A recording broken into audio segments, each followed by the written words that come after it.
democracia que no tiene, que no tiene como partícipe principal al pueblo, quizá no funcione bien, pero esto se va cambiando en democracia. O sea, no va a venir un golpe de Estado y va a cambiar esto y va a salir una democracia nueva. Toda esta transformación que se le tiene que hacer a la democracia, se le tiene que hacer dentro de la democracia. O sea, no se tiene que salir del sistema. Ese es mi pensamiento. Pienso que la crisis es grave, hay muchos problemas sociales, pero este es un país muy rico, este es un país al cual lo podemos aprovechar mucho y pienso que el trabajo manteniendo un sistema como la democracia, que recién he hecho referencia, participando, con un pueblo que participe, con una juventud, porque también coincido con lo que decía en el primer bloque el padre, que no solamente se le puede dar toda la carga a una juventud. Pienso que es la sociedad en conjunto la que tiene que buscar un cambio a favor del pueblo para mejorar todo esto, para ser respetado los derechos inalienables que hablaba recién del ser humano. Entonces pienso que la única... Bueno, ¿cómo están? Estamos en el tercer bloque de Antrobutik y estábamos escuchándolo a Nacho Golovinsky, que está sentado acá a la par mío. ¿Cómo estás, Nacho? Muy bien. Y bueno, con un poco de nostalgia, ¿no? Hace 35 años. 35 años y seguís estando frente a una cámara. Un poquito cambiadito, digamos, menos pelo, más gordo. Pero la esencia... No, en eso creo que sí. Vos sabés que en esos años que yo empecé a militar en política, en los años 80, se destacaba mucho la conducta, la línea de un político. Era como algo muy trascendente. Decir, qué sé yo, el líder del partido intransigente, partido en el que empecé a militar a los 14 años. Ah, ¿vos empecé en el PI? A los 14 años empecé en el PI, en lo que era la Juventud Universitaria Intransigente, Juventud Secundaria Intransigente, en el año 85, y en el 87, cautivado por quien fue mi maestro en política, que era hace muy poco fallecido, Ricardo Díaz, el caminante. Sí. Fue candidato a intendente de San Miguel de Tucumán por el peronismo.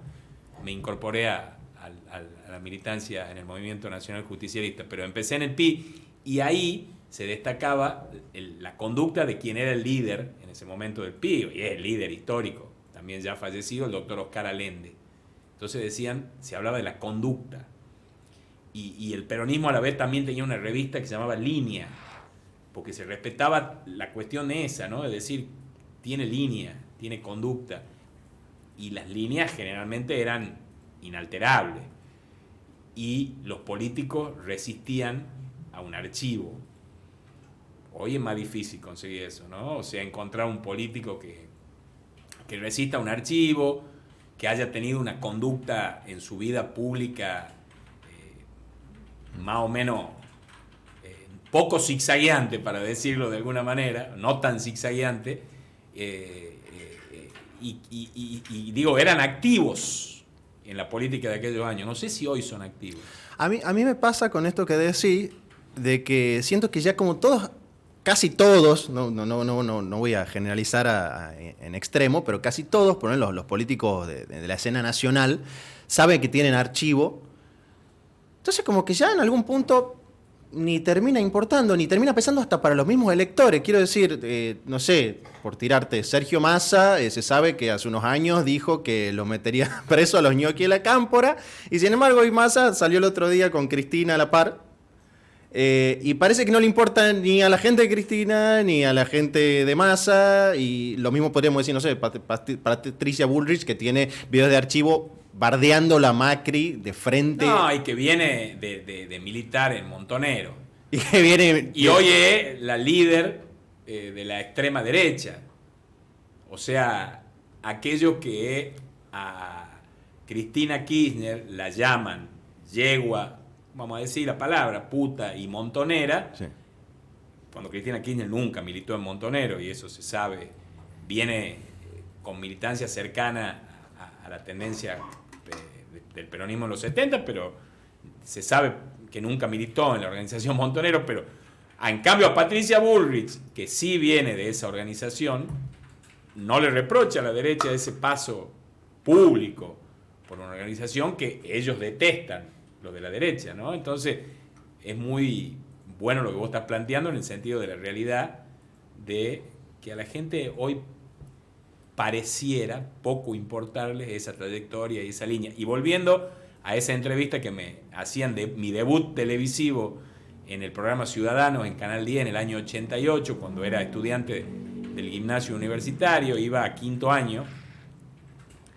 Bueno, yo me siento orgulloso porque pienso exactamente lo mismo hoy, a mis 51 años, que ese pibito de 16 años que aparecía por primera vez en un programa de televisión. En lo esencial, porque uno va cambiando, me imagino, también. Obviamente, en los conceptos, en la esencia. Uno madura, uno también evoluciona o involuciona, ¿no? Hay mucha gente que involuciona, ¿no?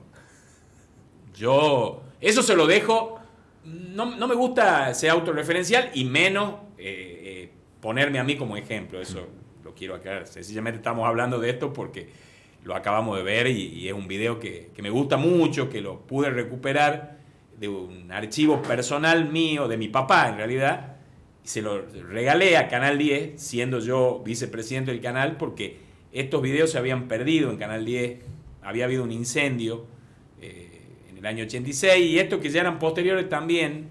Entonces, le regalé ese archivo, me quedé obviamente con una copia, sí.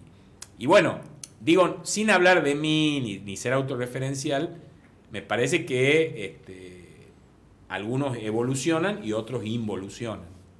Pero eso lo tiene que decir la gente, digamos, o una tercera persona. Termina siendo el elector, a fin de cuentas, quien termina sacando sus conclusiones y ponderando si ese cambio es positivo o no. Vos sabés que estábamos hablando acá con Nacho, fuera del aire justo antes que entremos, de lo que es el formato. Vos venís de tener mucha trayectoria en los medios, de estar muy inserto, vos sos periodista, y pasó de que empezamos, el formato se da una cosa de que parece que estamos realmente, vos estás tomando café, yo estoy tomando mate, parece que estamos charlando en un bar, pero en realidad tenemos una cámara, tenemos tres reflectores frente. Yo quiero contarle a la gente que está del otro lado que vos sos un dirigente del peronismo de Tucumán de muchísimos años, que quedó patentado con el video que mostramos, que desde que tenías 16 años ahí. 16 años, exactamente.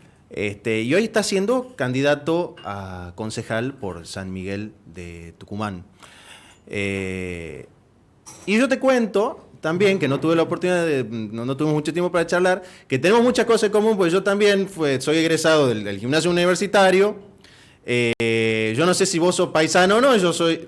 Sí, digamos, mitad y mitad. Miti, café soy con leche. Soy café con leche. En realidad, mi papá es judío, mi mamá no, mi mamá es de religión católica, de una familia incluso con una muy fuerte ascendencia libanesa.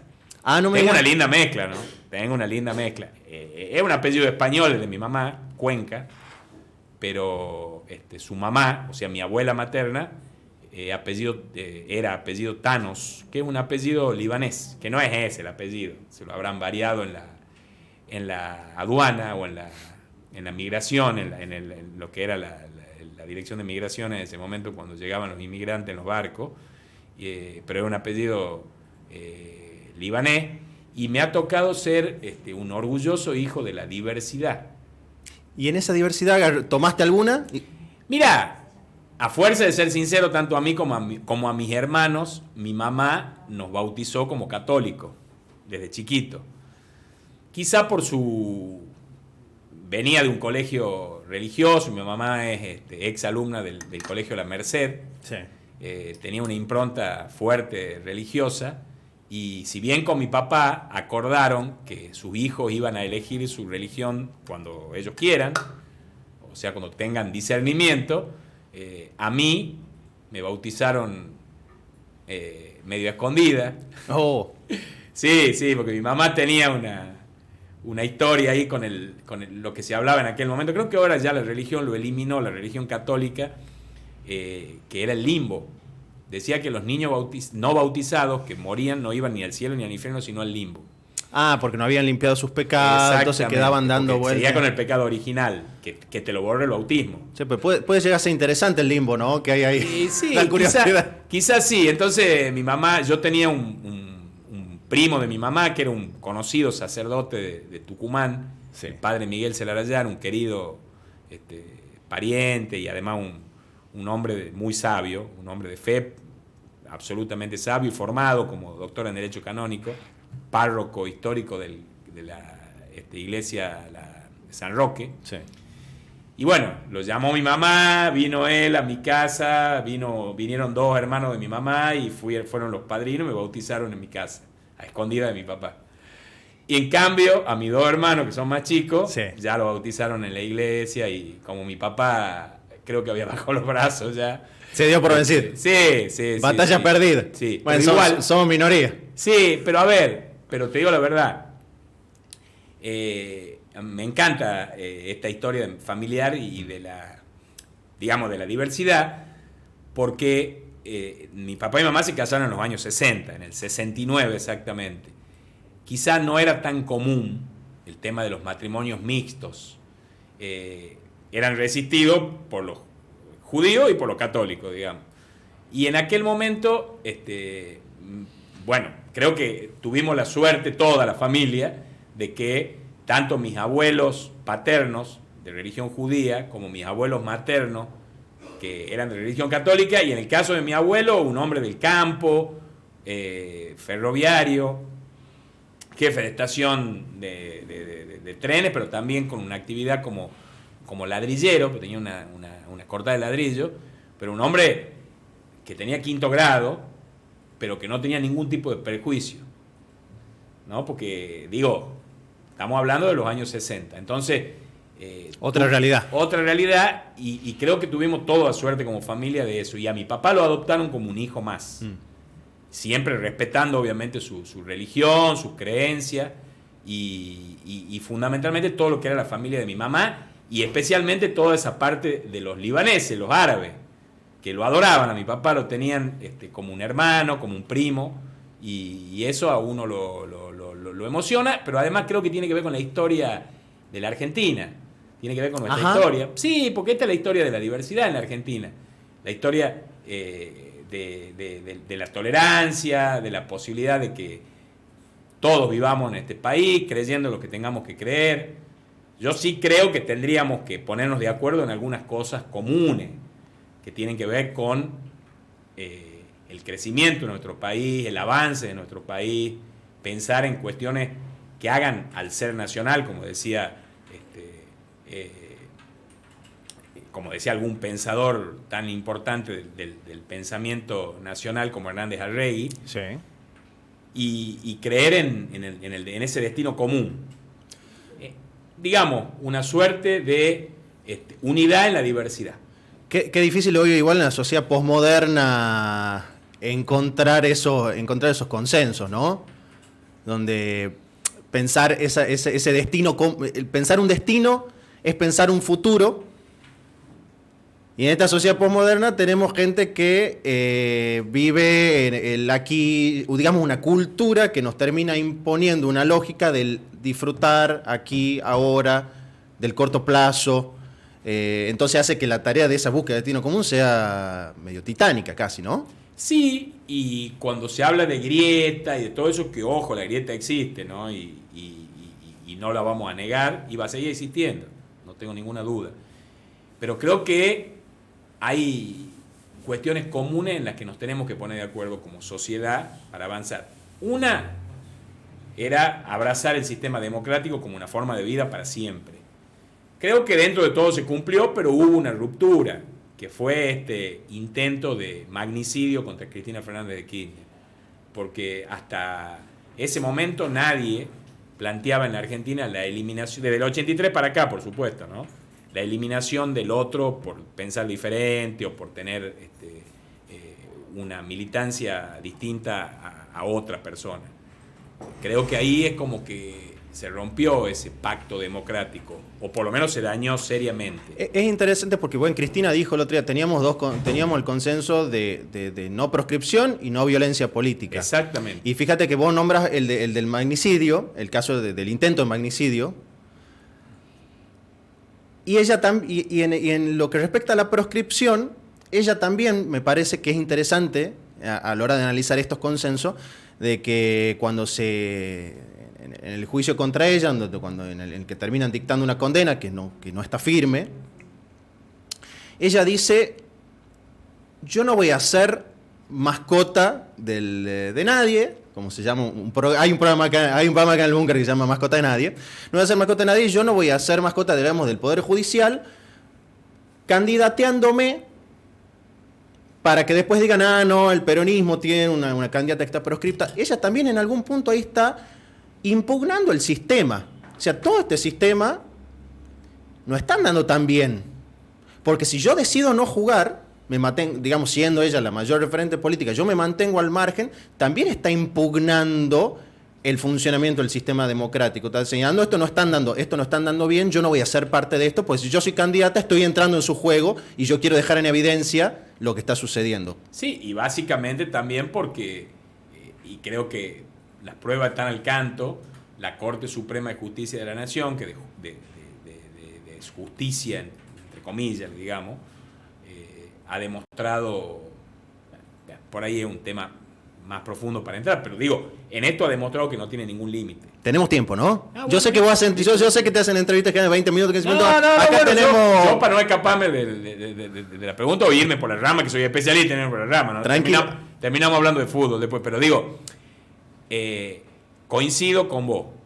La ruptura de ese pacto democrático implicó este intento de magnicidio, donde hoy vemos que están cerrando una investigación judicial sin siquiera investigar a los instigadores, a los que... Porque nadie puede creer que ese grupo de los copitos, la banda de los copitos, pueden haber intentado ser los autores materiales. De hecho, hay un detenido que era el que intentó matar a la vicepresidenta. Ahora, ¿quién está por detrás de esta gente? Hay unas terminales que terminan llegando hasta personas muy cerquita de gente que hoy es candidata, de expresidente o de un expresidente, pero la investigación la cortaron ahí y nos van a querer hacer creer que eran 4 loquitos que veían mucha internet y se creyeron la historia de que iban a hacer justicia por mano propia, sin ningún tipo de investigación, cuando hay pruebas de que han recibido dinero de parte de empresarios muy importantes de la Argentina, muy vinculados a Mauricio Macri. Nicky Caputo. Bueno, Caputo. Y el otro día una colaboradora de Milman fue a declarar ante, no sé si ante juego, ante el fiscal. Que en las oficinas de Patricia Bullrich le borraron el teléfono, que era donde estaba la supuesta prueba de algún vínculo de Milman con esta gente, o por lo menos que sabía qué es lo que podía llegar a ocurrirle a la vicepresidenta, y es un diputado nacional. Digo, ahí vemos que se rompe el pacto democrático en el sentido de un intento de magnicidio, la falta de condena de muchos sectores, porque muchos sectores no lo condenaron, incluso hasta dijeron que era un show montado por la propia Cristina, y por otro lado esta posibilidad muy latente de una proscripción. Porque Cristina tiene una condena, es verdad, en primera instancia no está firme, pero ¿quién dice que no van a un doble conforme? La Cámara de Casación toma la decisión de ratificar el fallo de primera instancia, y con ese doble conforme la proscriben como candidata a presidenta. Y si en Tucumán suspendieron las elecciones a 5 días de que se lleve adelante el comicio, ¿por qué no lo pueden hacer a nivel nacional? Quizá no suspendiendo las elecciones, pero sí directamente bajando a un candidato antes de que lleguemos a la paz o a la general. Creo que en ese sentido Cristina tiene toda la razón. Ahí me has dado el pie para preguntarte de la Corte, ¿qué fue ¿qué pensás vos que fue lo que sucedió acá en Tucumán? Estamos en una yapa de la campaña, porque las elecciones iban a ser, ¿cuándo? ¿El 14 de mayo? El 14 de mayo, 14 de mayo. Y ahora tienen que ser el 11 de junio. Esperemos que sean el 11 de junio. ¿Cuál es tu lectura de lo que pasó ahí? Sé que sos abogado también, digamos, Sí, no solamente sí. una lectura política, sino que también hay una posible lectura jurídica. Sí, en la lectura jurídica yo ya lo dije en distintos medios y creo que está muy claro. Esto significa, lo más complicado de esta decisión de la Corte es esa competencia originaria que la Corte se arroga para sí misma, interpreta un artículo de la Constitución Nacional que es absolutamente taxativo en cuanto a lo que es competencia originaria de la Corte y violenta al derecho público provincial, o sea, violenta el federalismo. Vos tenés un sistema de gobierno que nuestra Constitución dice que es representativo, republicano y federal, Sí. y ellos, diciendo que están defendiendo la parte, digamos, representativa, republicana, atacan y violentan y aniquilan al federalismo. ¿Por qué?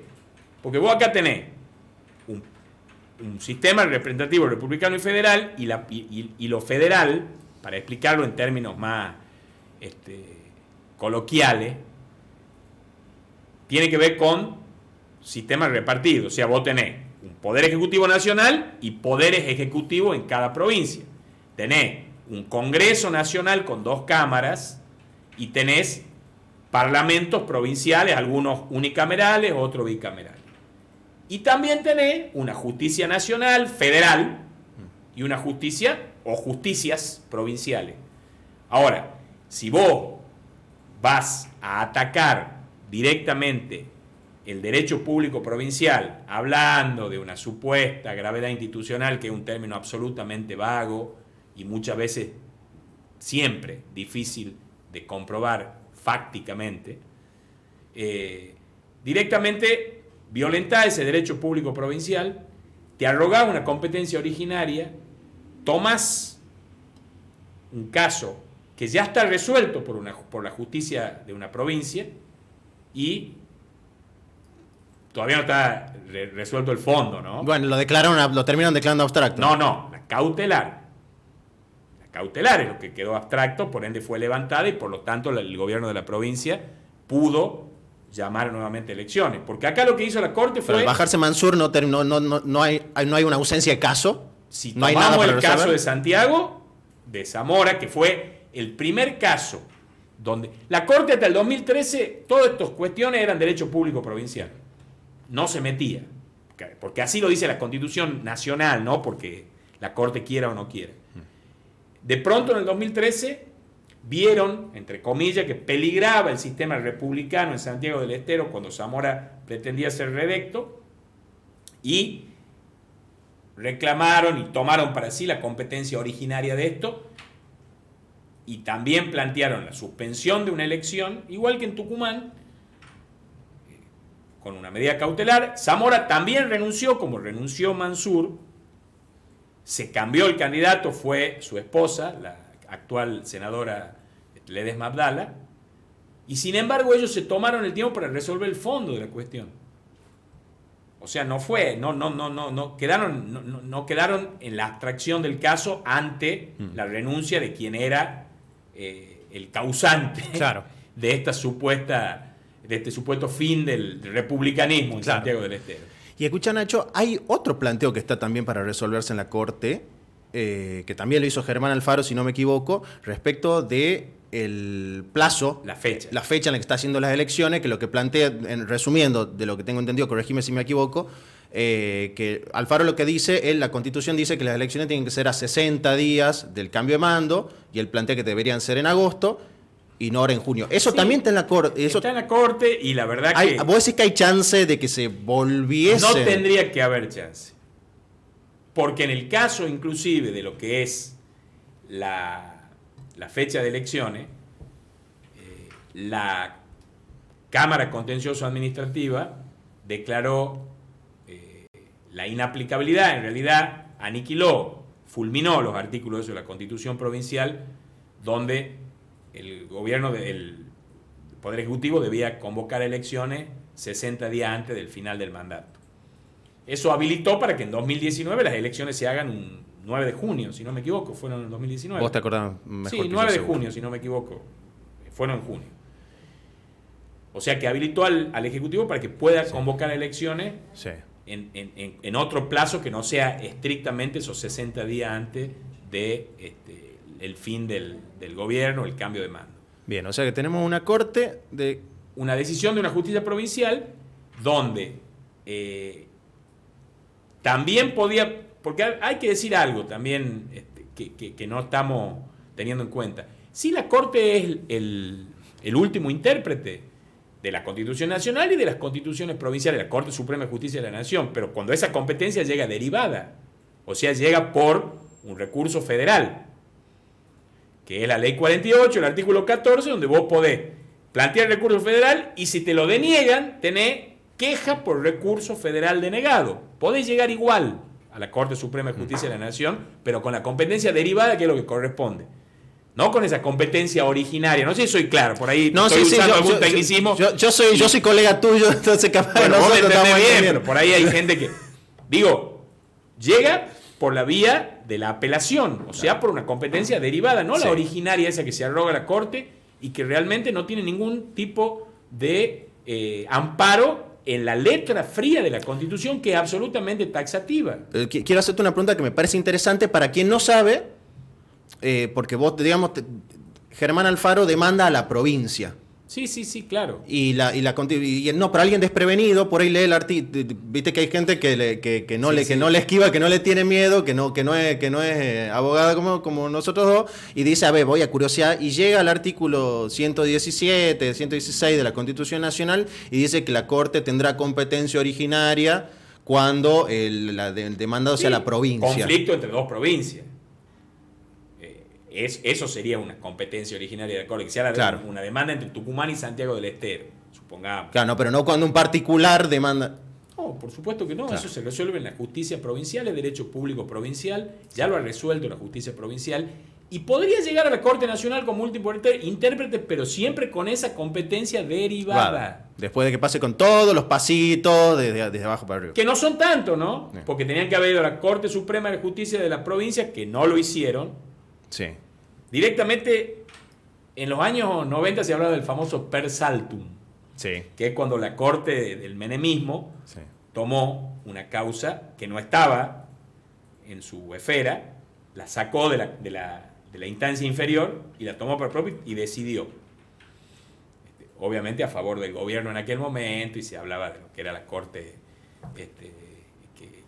que fallaba todo a favor del presidente Menem. Bien. Bueno, acá es lo mismo, digamos, es una suerte de per saltum. Porque la Corte toma algo que está resuelto en la justicia provincial. Sí. Estamos hablando del caso de Mansur, ¿no? Sí. De la posibilidad de que le denegaron, por lo menos en la cautelar, Sí. de que sea candidato en la elección como vicegobernador. Incluso yo escuchaba a los medios y se tergiversaba diciendo que la Constitución prohibía expresamente, en ningún lado del artículo 90 se prohíbe, por hecho, puede haber una laguna. Es bien capcioso, interesante. Claro, interesante. pero digo, no está prohibido Da explícitamente ni mucho menos, No, pero bueno, no, explícitamente no. cuando toman los porteños a esto, no se toman el trabajo de agarrar y googlear, porque vos pones Constitución, provincia de Tucumán en el celular y te sale. Lo lees al artículo y después lo repetís. No, aquí directamente decían que expresamente estaba prohibido que el vicegobernador sea candidato, el gobernador pueda ser candidato a vicegobernador, cuando en ningún lado dice eso. Y se apela al espíritu, la ley. Ah, bueno, esa es otra Sí, interpretación, sí, pero pues. la letra de la Constitución no lo dice. No. De ningún lado, de ninguna manera. Nacho, me estoy muy tentado en seguir con la discusión leguleya, pero te quiero preguntar varias otras cosas. Bueno, vos ya fuiste concejal, que en el 2003, puede ser... No, perdón, 2011. En realidad fui 2 veces concejal, pero una vez no ejercí. Sí. Tomé licencia para ser secretario de prensa en el segundo gobierno de Alperovich. Sí. Y después sí, en el 2011, electo En el 2011 asumí y Asumiste ejercí esos 4 años como concejal entre 2011 y 2015. Bien, me pareció interesante ver que hay como una suerte de, en esto de mantener la línea, una continuidad entre las propuestas y las cosas las temáticas que laburaste vos desde tu banca legislativa acá en el municipio en ese momento y ahora. Y vos destacás cuando uno va a tus redes, ve que destacás para la ciudad. Porque por ahí yo me tiento en preguntarte cosas que excedan la ciudad, porque en realidad sos un cuadro político que hoy está jugando acá en la ciudad, pero tenés seguramente una opinión formada sobre las cosas que pasan en la provincia, en la nación, y podríamos irnos más allá también, ¿no? Pero vos cuando hablas de la ciudad, planteás que te gustaría una ciudad segura, ecológica y moderna. ¿Cómo se logra? ¿Cuáles son los caballitos de batalla? Empecemos por lo ecológico, que es lo que más me gusta. A ver. San Miguel de Tucumán no tiene una agenda ambiental y eso es absolutamente inexplicable. Y si vos lo comparás con Tafí Viejo, que es la ciudad donde gobierna un gran amigo y compañero como Javier Noguera, a quien estoy colaborando desde hace mucho tiempo, Tafí Viejo en 8 años pudo desarrollar una planta de reciclaje de residuos que es ejemplo, no solamente en Tucumán, sino en la región.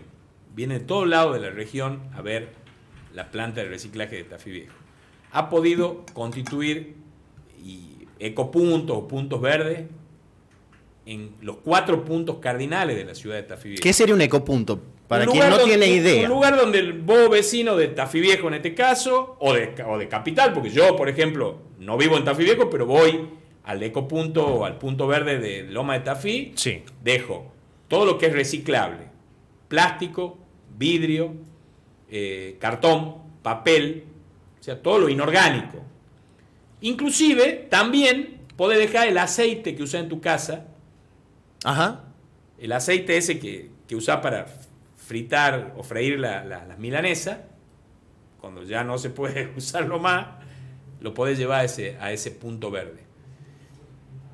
Y eso, desde allí, digamos, eso se lleva a una planta de reciclaje de residuos, sí, que recicla todo eso, lo reincorpora a la economía y se habla de lo que es la economía circular. Y hay gente que vuelve, hay 120 personas que trabajan en esa planta, sí, que tienen un trabajo digno y que están manteniendo a sus familias con eso. También se debe incorporar, en el caso de San Miguel de Tucumán, a los trabajadores informales, a los trabajadores de la economía popular, a los recolectores informales, que son quienes uno ve todas las noches recuperando el cartón, el plástico, el vidrio. Bueno, hay que incorporarlo a ese proyecto en San Miguel de Tucumán. Pero digo, San Miguel de Tucumán debe tener una agenda ambiental. Yo veo con enorme agrado que mi candidata a intendente, y no tengo duda, futura intendenta, que es la doctora Rosana Chala, ha tomado el tema ambiental, se ha comprometido con eso, ha dicho que va a armar una planta de reciclaje en San Miguel de Tucumán, que va a tener ecopuntos en toda la ciudad, que es va importante a generar una agenda ambiental que empieza, Damián, empieza en casa. Porque si vos en tu casa te tomás el trabajo de separar lo orgánico y lo inorgánico nada más, o sea, vidrio, papel, cartón, poner en una bolsa, todo lo que es orgánico en otra bolsa, con recolección diferenciada, ¿no es cierto? Un día te recolectan lo orgánico, un día lo inorgánico, y eso inorgánico, lo orgánico va a la disposición final, que hoy en la provincia de Tucumán tiene Overo Pozo, que es el lugar de disposición final de los residuos, pero lo inorgánico debe ir al reciclaje, generando, como digo bien, economía circular, generando divisas para el municipio, generando trabajo, incorporando, ¿divisa? Pero no tengas duda. Ahí se pone interesante. Tafí Viejo genera una importante cantidad de dinero con lo que es con lo que es la venta de los residuos para reincorporarlo a lo que se llama economía circular. O sea, eso vuelve a la economía.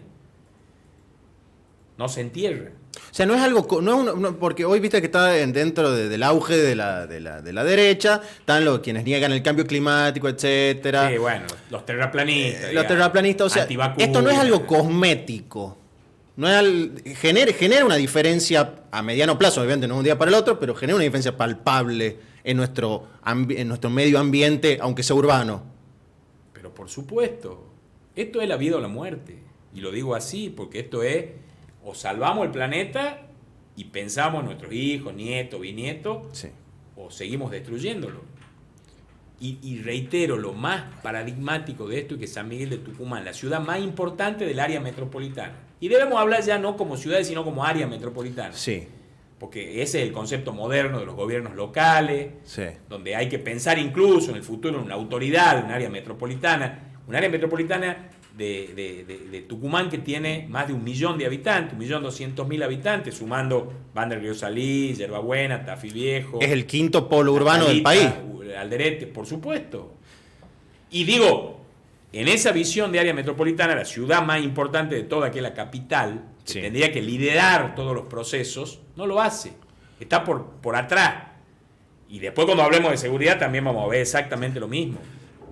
Nacho, quiero que hablemos de seguridad, pero Sí. no quiero dejarle de dar bola a la gente que está del otro lado del chat Sí, y que están por preguntando algo que yo te lo estaba por preguntar, me han quitado la pregunta de la boca.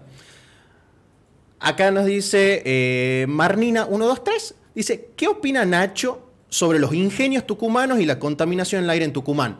Déjame hacer meto un poquito la cuchara en la pregunta.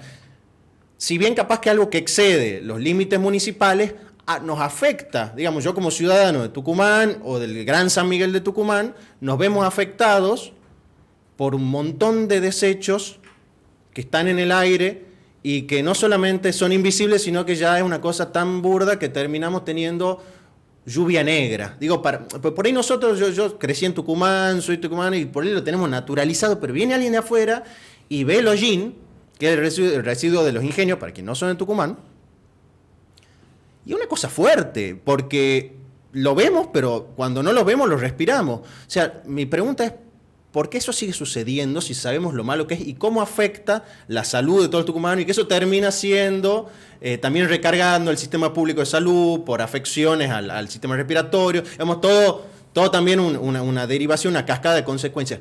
¿Se puede hacer algo con eso? Se tiene que hacer algo con eso. Por un lado decir, y en esto hay que ser muy enfático, Sí.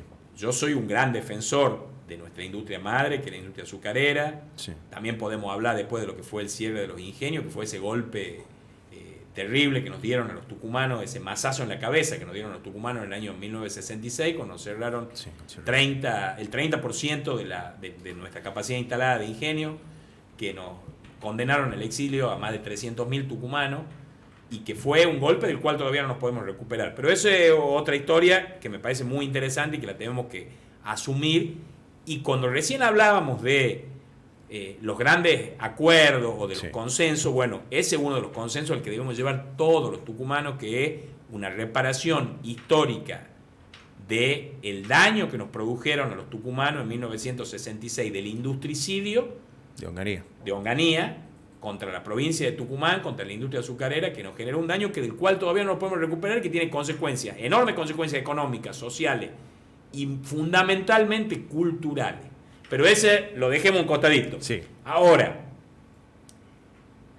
pensando que nuestra industria madre hay que defenderla y que hay que mejorarla, no podemos vivir en el año 2023 todavía con ese hollín, con esa lluvia negra con la cual nos criamos todos, lo que teníamos balcón o patio, salíamos en plena zafra y era toda una cosa negra que venía alguien, o la mamá o el papá o alguno mismo a barrerlo, porque lo vivimos siempre en Tucumán, y ahora agudizado con el olor que genera la vinaza. Hay mucho olor en Tucumán. Mucho en la zona este, Sí. En el este de la capital, Sí. en la zona del Parque 9 de Julio, inclusive en el centro también. Por ahí no llega tanto al oeste, pero en el este, ¿por qué? Porque esa vinaza, que es un desecho de la industria azucarera, que en realidad hoy se está usando como fertilizante, que es contaminante y tiene que tener un tratamiento, con la actividad sucroalcoholera, o sea, Sí. no solamente el azúcar, sino ahora el alcohol, esa vinaza, creo, estoy hablando de temas que no soy especialista, pero leo y me gusta interesarme en ello, es mucho más grande el desecho de vinaza y ese olor que se siente por ahí algunos días, que creo que hay un fenómeno ambiental que produce cuando baja la presión, alguna vez lo explicó algún especialista, tiene que ver también con esa vinaza que genera fundamentalmente ahora la producción del alcohol. Ah, bien. Pero digo, ¿qué hacemos con eso? y tenemos Pues las normas están. No es que no tengan, las normas no faltan. Sí. Urgentemente, no se puede, reitero, seguir viviendo así. La industria debe convivir con el medio ambiente. Si la industria destruye el medio ambiente, tampoco sirve. Porque sería interesante que por ahí muchas veces se habla de contra la delincuencia a mano dura. Este es otro tipo de delincuencia. Sí, es un ecocidio muchas veces. Tal vez no es Bolsonaro haciendo pelota al Amazonas, pero en algún punto la justicia federal nosotros seres humanos como parte de la naturaleza también actuó. Sí. Hay casos muy conocidos en los últimos días inclusive, pero sí. Reitero, yo soy un gran defensor de la industria azucarera, pero siempre que cumpla las normas de cuidado del medio ambiente. Y hay que ser inflexible en ese sentido. Bien. Y creo que en ese sentido la autoridad de aplicación, que es la Secretaría de Medio Ambiente de la provincia, que son también, obviamente, los ámbitos, los estrados judiciales, a la hora de sancionar, deben ser inflexibles. No podemos seguir destruyendo nuestro medio ambiente, no podemos seguir, como decías vos, generando una suerte de ecocidio. Bien, me quedo con esa definición y ese compromiso. Sin duda, sin duda. Soy candidato a concejal, ¿no? No, yo sé, pero bueno. Las limitaciones propias del cargo, pero aplicándolo a San Miguel de Tucumán y volviendo a lo que me decías al comienzo, tiene que ver con la generación urgente de una agenda ambiental. Bien. Que también implica, sin duda, que más, creo que lo primero que hay que hacer es la erradicación de los 500 basurales a cielo abierto que hoy tenemos en San Miguel de Tucumán, que son una vergüenza. No tiene otro calificativo. Una vergüenza que atenta contra la salud pública de las vecinas y los vecinos de San Miguel de Tucumán. Y estaría buenísimo también poder lograr darle un poco de revalorizar algo a largo plazo el río Salí, ¿no? Pero sin duda, no puede ser la cloaca a cielo abierto que hoy es el río Salí. Sería muy interesante poder de pronto disfrutar un poco como sucede en otras ciudades. Tucumán nació dándole la espalda al río, cuando otras ciudades usaron a ese río como un espacio de recreación, hasta de aprovechamiento turístico. Bueno, creo que es un camino que hay que empezar a recorrer, especialmente en el caso de San Miguel de Tucumán, en lo que significa la zona de la costanera, que entre los dos puentes, entre el puente Barrio y el puente Lucas Córdoba, pero también los espacios tanto hacia el norte como hacia el sur. Hay barrios que hay que urbanizarlos, mejorarlos, como el barrio de Las Piedritas, la zona de San Cayetano, al final del ex aeropuerto, que está muy pegado al río, que también sufre las consecuencias de las inundaciones cuando el río crece. Hace mucho que no crece, esperemos que no ocurra, pero bueno, todo eso, ese es un trabajo que hay que hacer también en forma urgente desde el municipio de San Miguel de Tucumán. Bien, te interrumpo, porque acá en el chat también están con otro tema de los cuales vos tenés sé que tenés algunas propuestas, usan un improperio, pero bueno. Dice, hablan del uso de la bici. Acá Pilar Salas nos pregunta sobre qué onda con el uso de la bici, que hoy la verdad que es una ciudad muy hostil. Es más, yo voy a contar, yo soy de una asociación civil que se llama Metabici, que busca instaurar, fomentar la utilización de la bicicleta. Es muy hostil para con eso, y sería buenísimo porque lo conecto con otra pregunta que la puedes leer ahí, que dice Facundo Laurel. Hay que hacer algo con el tráfico, y me imagino que se refiere al tránsito. Por el tráfico puede ser otra cosa. Sí, al tránsito. También hay que hacer algo con el tráfico. También, pero hablemos. Ahora hablamos de ya eso excede nuestra jurisdicción. Un poco sí, un poco no. A ver. Movilidad urbana, ¿qué onda? Movilidad urbana, que es muy importante y lo usaste al término preciso. ¿Te gusta la bici? Me encanta la bici. Me parece que es una de las formas de movilidad urbana que hay que fomentar. También al peatón y también al transporte público. ya sea el de colectivo como el de taxi, y si alguna vez podemos, un tren elevado que propuso Javier Noguera, que significaría la resolución de gran parte de los problemas del transporte, no solamente en San Miguel de Tucumán, sino en toda su área metropolitana, con la inclusión del Aeropuerto Internacional Benjamín Matienzo. Sí. Es un proyecto ambicioso pero necesario. No imposible, y necesario, absolutamente necesario. En esa visión amplia de lo que es la movilidad urbana, reitero, la bicicleta es muy importante. Para eso debemos, primero, generar ámbitos donde quien use la bicicleta pueda circular seguro de no sufrir un accidente de tránsito y seguro que no lo roben, porque están las dos, la seguridad vial y la seguridad de no ser víctima de un delito. Bien. Entonces, uno ve que prácticamente San Miguel de Tucumán no tiene bicisenda. No tiene bicisenda, y ¿sabes qué te digo? Las que están hechas se hicieron mal. Y además se hicieron mal porque si vos, por ejemplo, ves la de la avenida Néstor Kirchner, está sobre la bicisenda y bancos para que la gente se siente. Hay que darle intervención a las asociaciones o a las organizaciones libres del pueblo, como hubiera dicho Perón, para consultarles, che, ¿cómo hacemos esto? Tiene que, ahí está bueno, y en términos de participación ciudadana me parece que eso es súper necesario. Cuando yo hice el proyecto que está vinculado al medio ambiente, que fue el ordenamiento de la tracción a sangre en San Miguel de Tucumán, que fue ordenanza, aprobado por 18 concejales, inclusive un concejal que hoy es intendente, un ex concejal intendente que se llama Germán Alfaro, que votó a favor, pero después fue vetada por el intendente Amaya esta ordenanza, tuvo la participación en aquel momento de las organizaciones animalistas, de las organizaciones, también charlamos con los carreros, creo que hicimos un trabajo de buscar consenso y aportes de muchos sectores para poder hacer la mejor ordenanza posible. Lamentablemente vetada en aquel momento por el intendente. Y en ese mismo sentido te digo que en el caso de las bicisendas o de los espacios para que circulen los ciclistas, hay que hacer lo mismo, hay que incluir a las organizaciones, a los usuarios, sí. Porque vos ves que hay una bicisenda que nace en la Quinta Agronómica, en el centro universitario Herrera de la universidad, y que tendría que llegar hasta el Parque 9 de Julio, hasta la Facultad de Filosofía y Letras, la Facultad de Psicología y la Facultad de Odontología, creo que están los tres sí. ahí en el centro universitario Previs. Sí. Bueno, no llegó hasta Alem y Roca. Hay que, eso urge, aparte porque... Ahí terminó la bicisenda. Porque en el tema, porque también... Y después está la otra de la Avenida América, sí.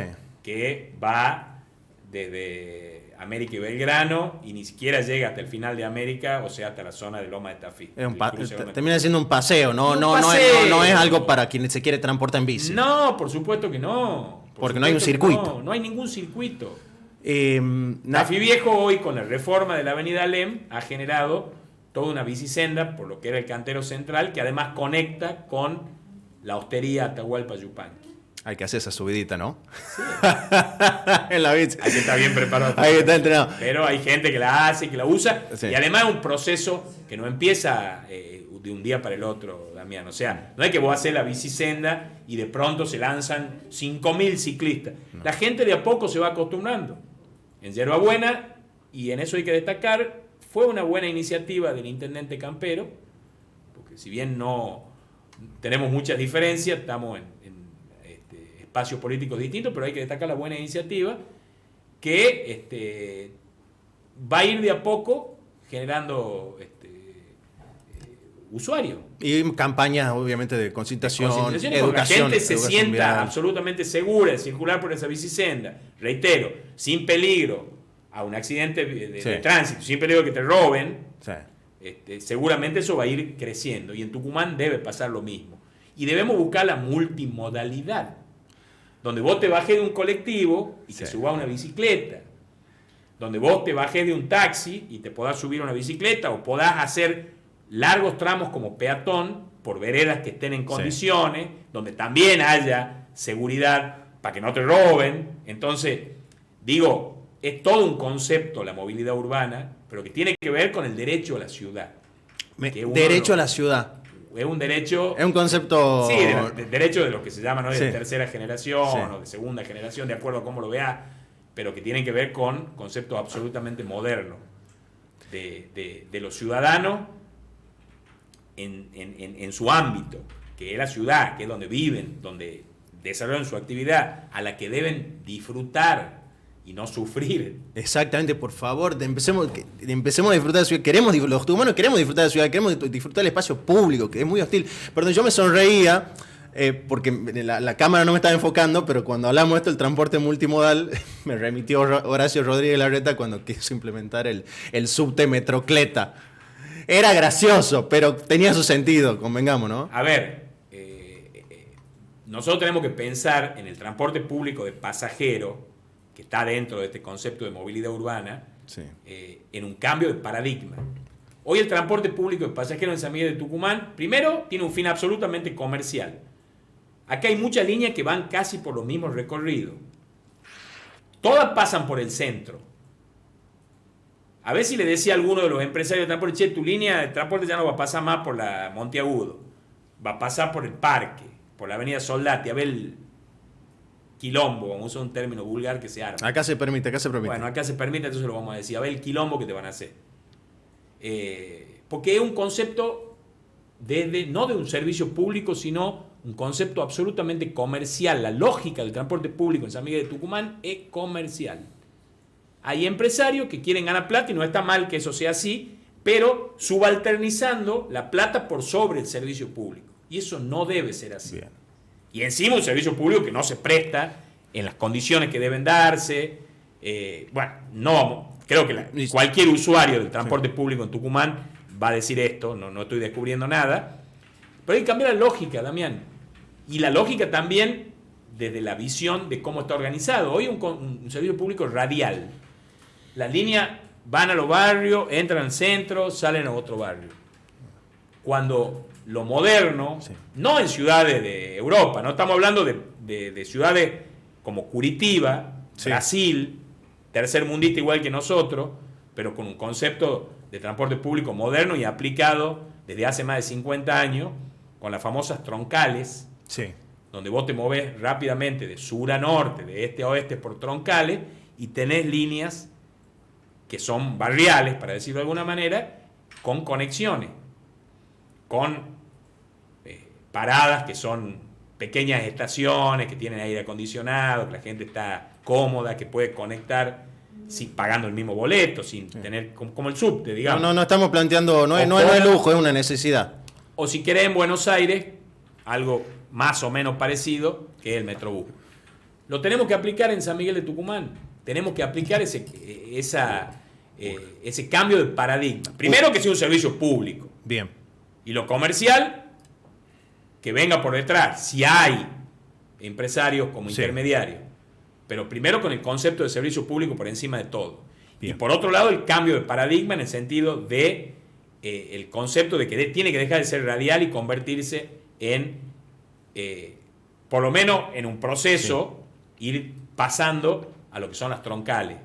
Bien. Que nos va a permitir tener calles de circulación rápida de este a oeste, de norte a sur, con colectivos. Inclusive, el ingreso al microcentro se puede hacer con unidades más pequeñas, que nos van a permitir que se manejen mejor por calles que ya sabemos que son angostas, que tienen poca maniobrabilidad. Entonces, unidades más pequeñas.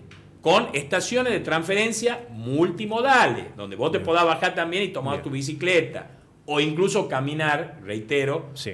con las condiciones dadas para eso. Bien. Creatividad y decisión política. Nacho, aunque vos no creas, han pasado 50 minutos más o menos en la charla. Nos quedan los últimos 5 minutos y ya de super yapa, pero te quiero hacer una preguntita cortita de la otra pata de tus tres propuestas. Hemos hablado un poco de la modernización que está vinculada con el transporte, hemos hablado de lo ecológico, seguridad. Hay una candidata en tu lista que se llama Nuria Anastasio, Sí, la que ella Nuria. viene de una organización, si no me equivoco, corregime vos, que es del MTE. Sí, de la economía popular, una gran compañía. ¿La seguridad es solamente más policía? No.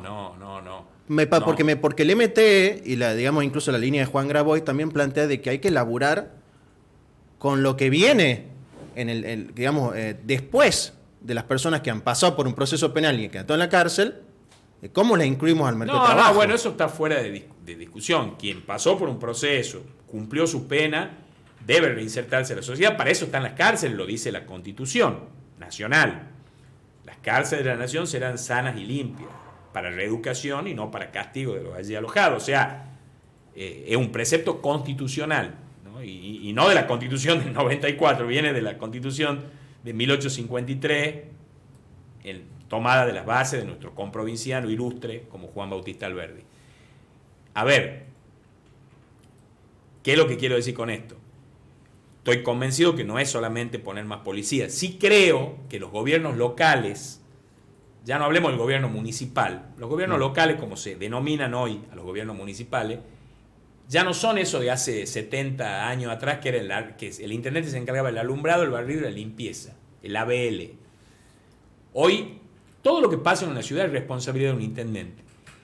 Si bien es cierto que la seguridad es responsabilidad primaria de la provincia, con su área de seguridad, su ministerio de seguridad, su policía, inclusive del Poder Judicial, que debe coadyuvar en esto porque es partícipe, pero hay una responsabilidad secundaria que debe cumplir la municipalidad o el gobierno local, para hablar con propiedad, que es ayudar en eso. Y yo creo en las policías municipales, porque además hay experiencia muy importante en nuestra ciudad de vecina.